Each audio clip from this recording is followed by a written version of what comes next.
Hey, this is Matthew with the Kingdom Builders. We're shoveling a customer's house today. Just want to show you kind of why this house was leaking water. In this area right here, customer had water coming in over the weekend.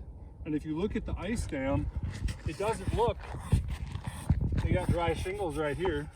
Doesn't look like this is going to cause a leak, but I'll show you why. So as we're shoveling, if I take my shovel, there's this fluffy snow on top, and all of this crusty snow right here, this was all wet with water. So the ice dam caused the water to back up. If you can see this color difference here, this was all wet when it was melting over the weekend. So all this snow got slushy, and the water was all the way up here.